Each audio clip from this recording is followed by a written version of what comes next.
প্রতিরোধ, প্রতিহিংসা ও কথা বলা রাজনীতির পরিবর্তে বাস্তবধর্মী পরিকল্পনা গ্রহণ এবং বাস্তবায়নের মাধ্যমে প্রচলিত রাজনীতির ধারায় গুণগত পরিবর্তন ঘটাতে হবে বলে মন্তব্য করেছেন বিএনপির ভারপ্রাপ্ত চেয়ারম্যান তারেক রহমান।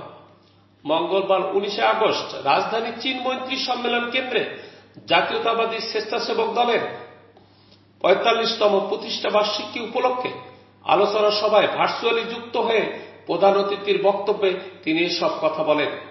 তারেক রহমান বলেন, প্রত্যেক মা বাবা তার সন্তানের জন্য একটি নিরাপদ ভবিষ্যৎ রেখে যেতে চান। প্রত্যেক মা বাবার চাওয়া পাওয়া কিংবা প্রত্যাশা পূরণের লক্ষ্য নিয়েই বাংলাদেশ জাতীয়তাবাদী দল আগামী দিনে রাজনৈতিক পরিকল্পনা এবং কর্মসূচি গ্রহণ করছে। কারণ বিএনপি মনে করে বর্তমান এবং ভবিষ্যৎ প্রজন্মের সামনে একটি নিরাপদ ভবিষ্যৎ নিশ্চিত করতে চাইলে অবশ্যই আমাদের প্রচলিত ধারার রাজনীতি থেকে বেরিয়ে আসতে হবে। তিনি বলেন, প্রতিরোধ, প্রতিহিংসা ও কথা বলা রাজনীতির পরিবর্তে বাস্তবধর্মী পরিকল্পনা গ্রহণ এবং বাস্তবায়নের মাধ্যমে প্রচলিত রাজনীতির ধারার গুণগত পরিবর্তন ঘটাতে হবে।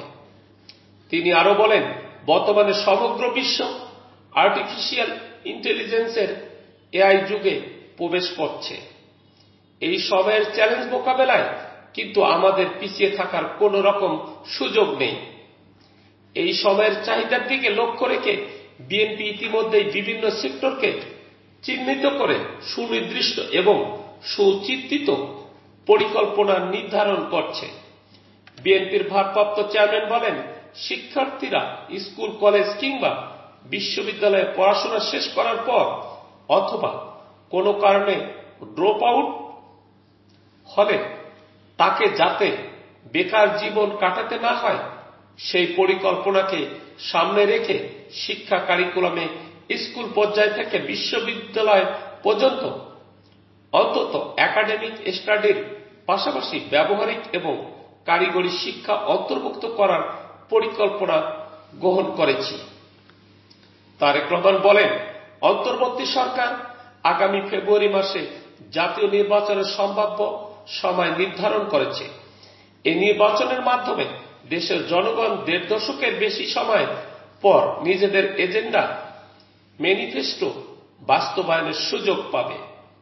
তবে নির্ধারিত সময়ে নির্বাচন অনুষ্ঠান নিয়ে ফ্যাসিবাদ বিরোধী দলগুলোর কিছু সদস্যর বক্তব্য গণতন্ত্রকামী জনগণের মনে নানা প্রশ্ন জন্ম দিয়েছে। দেশের সব রাজনৈতিক দলের নেতৃবৃন্দের উদ্দেশ্যে তিনি বলেন, দূরত্ব তৈরি হলে রাষ্ট্র ও রাজনীতিতে পতিত পরাজিত ফ্যাসিস্ট চক্রের পুনর্বাসনের পথ সহজ হয়ে উঠবে, তাদের সুযোগ তৈরি হবে। তাই সতর্ক ও সজাগ থাকতে গণতন্ত্রকামী জনগণের প্রতি বিনীত অনুরোধ জানাই।